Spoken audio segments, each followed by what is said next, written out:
4 फरवरी 2025 के दिन मध्य प्रदेश राज्य के बालाघाट जिले के पास में बसे हुई दामोतीपुर गांव में एक 45 साल का संतोष वर्मा अपनी 40 साल की पत्नी गीता देवी और 14 साल के बेटे कार्तिक के साथ महाकुंभ मेले से वापस अपने घर आते हैं। जैसे ही संतोष वर्मा अपनी फैमिली के साथ अपने घर में घुसता है तो वो अंदर का नज़ारा देखकर घबरा जाता है। संतोष वर्मा और उसकी पत्नी गीता देवी देखती है कि उसके घर का सारा सामान बिखरा पड़ा हुआ है, तो यहाँ पर दोनों घबरा जाते हैं। फिर संतोष वर्मा और गीता देवी अपनी बेटी राधिका को आवाज़ लगाती है, लेकिन राधिका का कोई जवाब नहीं आता है, तो यहाँ पर माता पिता दोनों घबरा जाते हैं। फिर गीता देवी अपने बेटी राधिका के रूम में जाती है, तो वहाँ पर गीता देवी देखती है कि उसकी बेटी राधिका अपने बेड पर चादर ओढ़े सोई हुई है। लेकिन यहाँ पर गीता देवी का मन नहीं मानता है और गीता देवी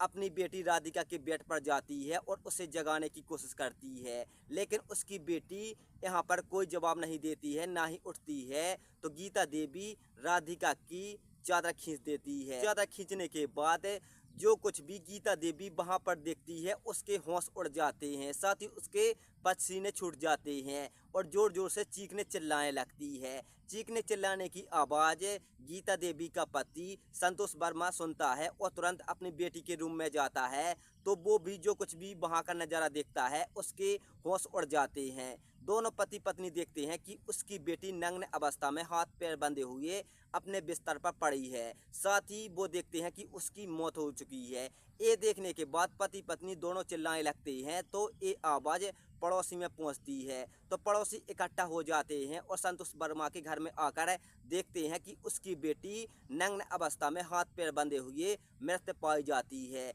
ये देखने के बाद पड़ोसी तुरंत बालाघाट की पुलिस को सूचना देते हैं, तो बालाघाट की पुलिस तुरंत अपनी एक टीम बनाकर दामोतीपुर गांव आती है। पुलिस भी राधिका की लाश को देखकर हैरान हो जाते हैं।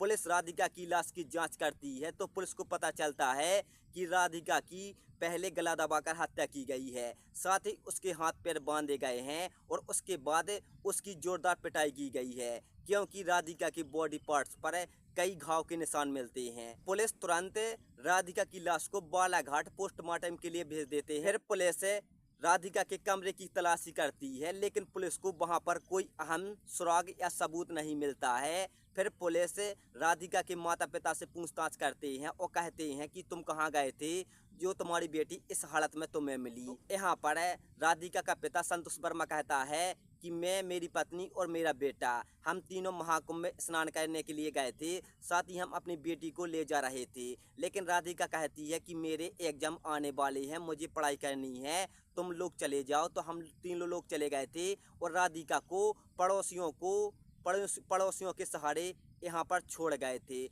लेकिन एक हफ्ते बाद हम वापस आए तो हमने ये नज़ारा यहाँ पर देखा। पुलिस माता पिता के बयान ले लेती है और साथ ही पुलिस से उस घर की तलाशी करती है, तो पुलिस को छत पर एक घड़ी मिल जाती है। तो पुलिस लड़की के माता पिता से कहते हैं कि ये घड़ी किसकी है, तुम इस घड़ी को पहचानते हो? तो माता पिता कहते हैं कि हम इस घड़ी को नहीं पहचानते हैं। साथ ही पुलिस से पड़ोसियों से कहते हैं कि इस घड़ी को तुम पहचानते हो? तो पड़ोसी भी कहते हैं कि इस घड़ी को हम नहीं पहचानते हैं। संतोष वर्मा का बेटा कार्तिक पुलिस से कहता है कि इस घड़ी को हम पहचानते हैं, ये घड़ी हमारे पड़ोसी लाखन अंकल की है। संतोष वर्मा के बेटे की बात सुनने के बाद तुरंत पुलिस लाखन के घर पहुंचती है, तो पुलिस को लाखन घर पर नहीं मिलता है, बल्कि उसकी पत्नी और बच्चे मिलते हैं, क्योंकि लाखन शादीशुदा होता है, उसके 2 बच्चे होते हैं। फिर पुलिस लाखन की पत्नी से कहती है कि लाखन कहाँ गया है, तो पत्नी कहती है कि वो 28 जनवरी को बालाघाट गए थे और बोल रहे थे कि तुम मुझे कॉल मत करना, मेरा फ़ोन बंद आएगा,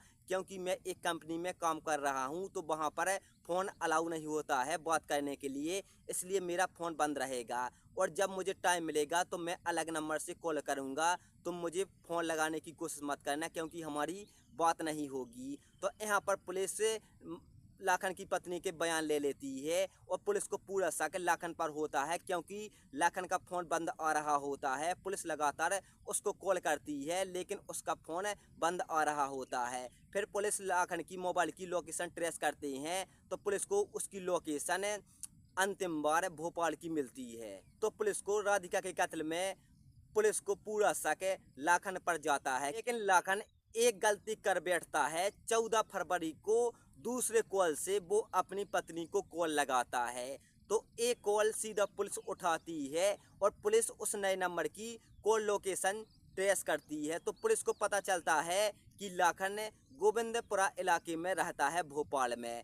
पुलिस तुरंत उसके फ्लैट पर पहुंचती है और उसे गिरफ्तार कर लेती है और उसे सीधा बालाघाट लाया जाता है और वहां पर पुलिस उससे सख्ती से पूछताछ करती है। तो यहाँ पर लाखन जो कुछ भी पुलिस को बताता है, पुलिस के होश उड़ जाते हैं। लाखन कहता है कि मैंने उसका कत्ल नहीं किया है, बल्कि 28 जनवरी को जब बालाघाट से रात के 11 साढ़े 11 बज जाते हैं, मैं घर को आता हूँ तो मैं देखता हूँ कि संतोष वर्मा के घर के बाहर एक मोटरसाइकिल खड़ी है। साथ ही मुझे संतोष वर्मा के घर से चीखने चिल्लाने की आवाज़ आती है, तो तुरंत मैं उसके घर के अंदर जाता हूँ, लेकिन उसके घर का दरवाज़ा अंदर से बंद था। तो मैं छत के रास्ते से सीधे संतोष वर्मा के घर में घुस जाता हूँ और मैं अंदर जाकर देखता हूँ कि दो लड़के राधिका के साथ जबरदस्ती कर रहे थे और उसके हाथ पैर बांधकर उसके साथ मारपीट कर रहे थे।